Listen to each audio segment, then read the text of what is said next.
के जितने मंत्री हैं वो सोफिया कुरैशी जी को क्या नहीं बोले, आतंकवादियों के बैन बोले, होती तो राहुल गांधी से बड़ा सरेंडर करने वाला नेता कोई है?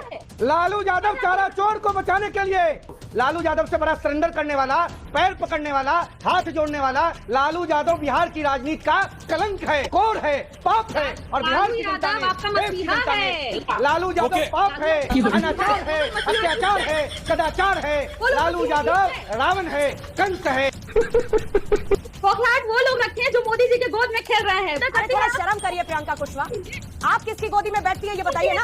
आप लोगों को बिल्कुल तमीज नहीं है कि कौन से शब्द, कैसे शब्द कहाँ बोलने हैं। आप लोग पता नहीं किस बात के प्रवक्ता बनकर बैठ जाते हैं। आप किसकी गोदी में बैठती हैं? आप किसकी गोदी में बैठती है प्रियंका कुशवाहा?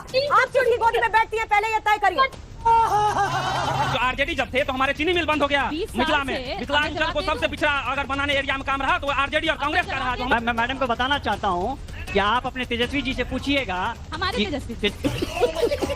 कि तेजस्वी जी ने बोला है कि हम हर परिवार को सरकारी नौकरी देंगे। बिहार में 2,75,00,000 परिवार हैं।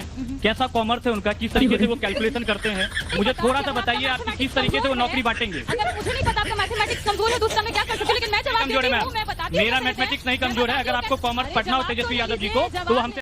और अभी तो रुको, क्लाइमैक्स अभी बाकी है। स्वागत है आप सभी का आपके अपने YouTube channel the Hindu ice के अंदर। दोस्तों आज की इस डिबेट वीडियो में प्रियंका भारती की बहुत ही बुरी तरीके से बेइज्जती होने वाली है। दोस्तों कोई भी प्रवक्ता, न्यूज एंकर, ऑडियंस इन्हें धोने में कोई भी कसर नहीं छोड़ती है। दोस्तों आज प्रियंका भारती का पूरा घमंड चूर चूर हो जाता है। दोस्तों वीडियो बहुत ही मज़ेदार होने वाली है, वीडियो में अंत तक जरूर बने रहें और हमारे वीडियो को लाइक एंड चैनल को सब्सक्राइब जरूर कर लें।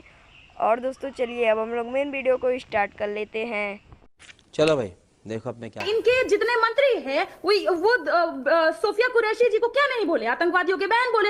एक इनके मंत्री बोलते हैं कि वीरांगना नहीं थी जिनका पति मरा, वो वीरांगना होती तो राहुल गांधी से बड़ा सरेंडर करने वाला नेता कोई है?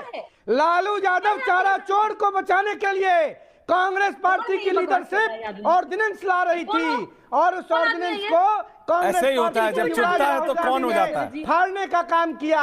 और बाद में राहुल गांधी सरेंडर कर गए लालू यादव के चरणों में। आज राहुल गांधी सरेंडर कर गए हैं, बार बार लालू यादव के यहाँ जाते हैं, कभी मीट बनाना सीखते हैं, कभी अंडा करी सीखते हैं।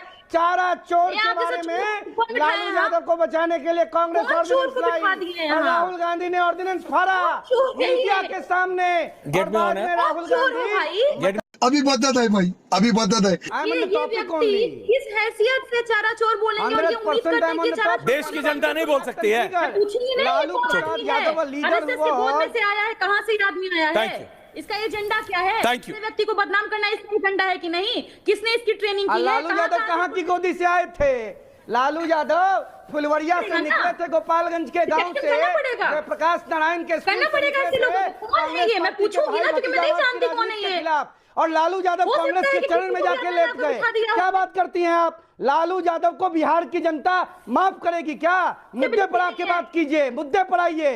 राष्ट्रीय जनता दल, कांग्रेस पार्टी, समाजवादी पार्टी लगातार देश के प्रधानमंत्री माननीय नरेंद्र मोदी जी के नेतृत्व में भारतीय सेना के शौर्य और पराक्रम पर सवाल उठा रही है। देश की जनता नहीं मानेगी, नहीं मानेगी, नहीं मानेगी। क्या बात करते हैं आप लोग? लालू यादव से बड़ा सरेंडर करने वाला, पैर पकड़ने वाला, हाथ जोड़ने वाला, जिस राहुल गांधी ने सारी ऑर्डिनेंस फाड़ दिया। लालू यादव लगे सावन के महीना में मीट बनाना सिखाने। आज चलिए यहाँ पर राहुल गांधी के बारे में और लालू यादव के बारे में बताने। क्या बात है सर, क्या बात है सर। लालू यादव बिहार की राजनीति का कलंक है, कोर है, पाप है। और बिहार की जनता ने, देश की जनता ने लालू यादव को, समाजवादी पार्टी को, आरजेडी को, कांग्रेस को पदच्युत करने का निश्चय लिया है। लालू यादव पाप है, अनाचार है, अत्याचार है, कदाचार है। लालू यादव रावण है, कंस है। जब जहां पर आपकी सरकार बनती है या आपके गठबंधन की सरकार बनती है वहां पर चुनाव आयोग बहुत अच्छे से चुनाव कंडक्ट कराता है, लेकिन जहां पर आपको हार का अंदेशा होने लगता है वहां पर ईवीएम दोषी हो जाती है, वहां पर चुनाव आयोग ट्रांसपेरेंट नहीं रहता है, चुनाव आयोग की 100 खामियां। अच्छा बताइए, जयराम रमेश देने वाले हैं क्या उन 150 कलेक्टर्स के सबूत जिनको अमित शाह ने फोन किया? देने वाले हैं क्या वो? आप मुझसे नाम पूछ रही हैं? किनको? नहीं, मैं आपसे ये पूछ रही हूँ कि क्या वो इसके सबूत देने वाले हैं?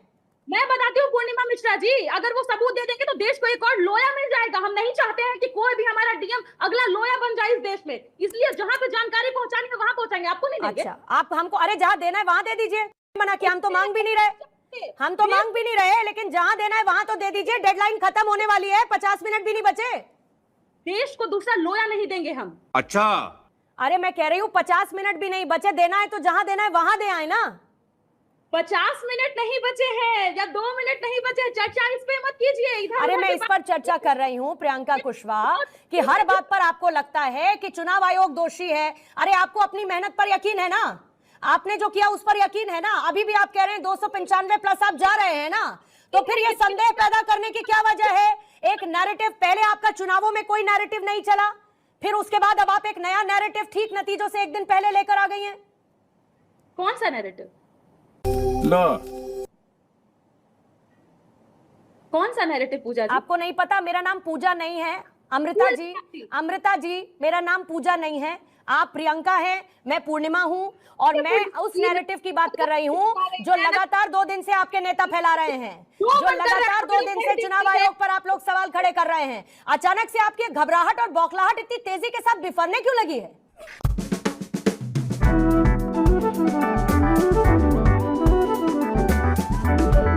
लोग सवाल खड़े कर रहे हैं, अचानक से आपकी घबराहट और बौखलाहट इतनी तेजी के साथ बिफरने क्यों लगी है? बौखलाहट वो लोग रखे हैं जो मोदी जी के गोद में खेल रहे हैं। अभी मजा आएगा ना भिड़ो। बौखलाहट विपक्ष नहीं लोग रखता है। कभी कभी ऐसी शब्दावली का इस्तेमाल करती हैं ना। प्रियंका जी, आप किसकी गोदी में खेल रही हैं? मैं मीडिया की बात कर रही हूँ। आप किसकी गोदी में खेल रही हैं? जो सिर्फ आप मोदी किसकी का गोदी में खेल रही हैं? आप लोगों को बिल्कुल तमीज नहीं है कि कौन से शब्द, कैसे शब्द कहां बोलने हैं। आप लोग पता नहीं किस बात के प्रवक्ता बनकर बैठ जाते हैं। कौन किसकी गोदी में? मोदी जी की गोदी में कौन है ये बताइए। आप किसकी गोदी में बैठती हैं? आपसे सैंपल आप किसकी गोदी में बैठती हैं प्रियंका कुशवाहा? अरे बाप रे, किसकी गोदी में बैठती हैं आप? गोदी में कंसिडर आप करती है, किसकी गोदी में बैठती हैं? खुद को कंसिडर आप लोगों करती को कोई मर्यादा नहीं है शब्दों की। आपको क्या बोलना है और क्या नहीं बोलना है, इस बात का सरोकार तमीज सब लोग आप लोग भूल कर बैठे हुए हैं, और फिर आप प्रवक्ता बनकर पार्टी को रिप्रेजेंट करते हैं। खुद को गोदी कंसिडर अरे करती थोड़ा है। शर्म करिए प्रियंका कुशवाहा, आप किसकी गोदी में बैठती हैं ये बताइए ना। आप किसकी गोदी में बैठती हैं? हाँ या ना करती है? अरे आप किसकी गोदी में बैठती हैं ये बताइए ना मुझे। खुद को गोदी मीडिया में कंसिडर करती है। आप किसकी गोदी में बैठती हैं? और अगर आपको बोलना था तो आप गोदी मीडिया बोलती, अपने टर्म को आप यूज करती। आप ये नहीं कहती कि वो जो प्रधानमंत्री की गोदी में बैठते हैं। आप किसकी गोदी में बैठती हैं पहले ये तय करिए। तू समझा? हाँ नहीं, तू समझा नहीं। जो आरजेडी जब थे तो हमारे चीनी मिल बंद हो गया मिथिला में। मिथिलांचल को सबसे पिछड़ा अगर बनाने एरिया में काम रहा तो आरजेडी और कांग्रेस का रहा, जो हमारे मिथिलांचल को सबसे पीछे अभी भी रखा है। एनडीए सरकार जब से आया, मिथिलांचल भी रफ्तार बिहार के साथ पकड़ लिया है। 6 पुल बना है कमला को गंगा पुल, गंगा पे जो मिथिलांचल को जोड़ा है राजधानी से। आरजेडी ने तो हम लोग को हमेशा पीछे रखा है। एनडीए सरकार हम लोग को भी आगे ले जाए। शाबाश बेटा। मेरा आरजेडी से क्वेश्चन है, हाँ, यहाँ का उद्योग मंत्री जब दिल्ली जाते हैं और उद्योग के लिए एक मीटिंग करते हैं तो बड़े बड़े उद्योगपति बोलते हैं कि बिहार में फिर से 2005 से पहले वाला माहौल नहीं ना आएगा। सब इसके चक्कर में बिहार में बड़े बड़े उद्योगपति आने से डरते हैं। उसी को दूर करने के लिए एनडीए सरकार 20 साल से काम किया है, और बड़े बड़े उद्योगपति 2025 से 30 में आएगा और हम बिहार सबसे ज्यादा नौकरी देने वाले स्टेट बनेंगे। हम आरजेडी के प्रवक्ता से बताना चाहते हैं कि फिर बता, सब यहाँ बताने ही आया है। बिहार में गजब है, हर आदमी लेता है, कमाल है। अरे गुरु कुछ पूछिएगा आप लोग। हम वही पूछना चाहते हैं, शहाबुद्दीन के लड़के उसामा को रीतलाल और अशोक महतो जैसे कैंडिडेट होने के बाद तेजस्वी जी ये सुनिश्चित करना चाहेंगे कि बिहार को अपराध मुक्त बना पाएंगे? नहीं। मेरा जातीय व्यवस्था पे सवाल है, आरजेडी से सवाल है। पसमानदा की बात मैं कर रहा हूँ। बिहार में 14% पसमानदा समाज है, उसको सिर्फ अंसारी दिखता है, मंसूरी दिखता है, राइन नहीं दिखता है। और भी जाति है जो उनको नहीं दिखता है पसमानदा में, और इनको MY समीकरण के नाम पर A to Z परिवार चलाते हैं, इनके पूरे परिवार।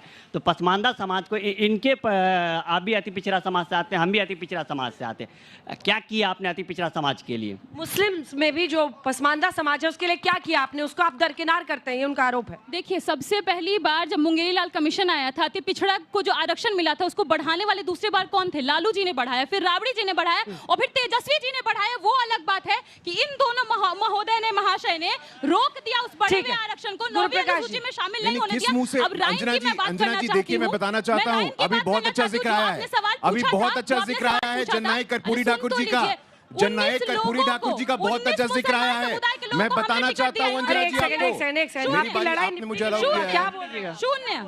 मैडम, इसका जवाब हम ही दे देते हैं। आप क्यों दीजिएगा? नेता है ना आप। गजब बेइज्जती है।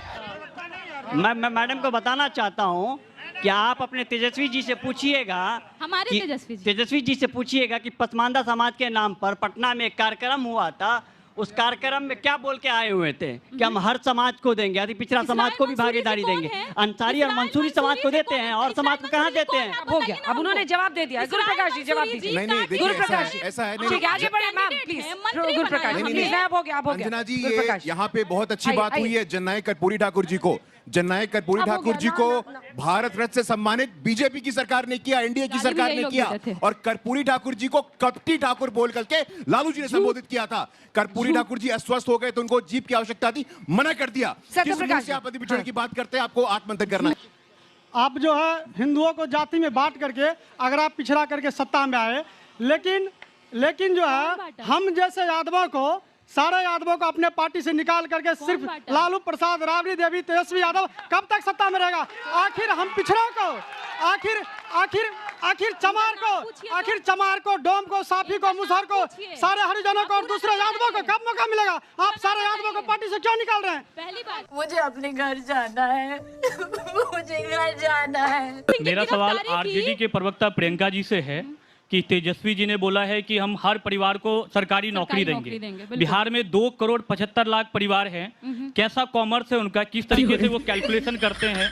या संजय यादव जी उनका कैलकुलेशन करते हैं कि संदीप जी करते हैं? मुझे थोड़ा सा बताइए आप किस तरीके से वो नौकरी बांटेंगे। अगर मुझे नहीं पता आपका मैथमेटिक्स कमजोर है तो उसका मैं क्या कर सकती हूँ, लेकिन मैं जवाब कमजोर है मैम, मेरा मैथमेटिक्स नहीं कमजोर है। अगर आपको कॉमर्स पढ़ना हो तेजस्वी यादव जी को तो वो हमसे आ सकते हैं।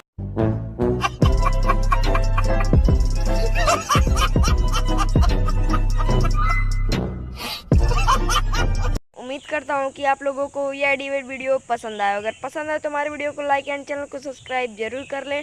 और दोस्तों, आपकी इस डिबेट वीडियो में जो भी राय है कमेंट में ज़रूर बताएं।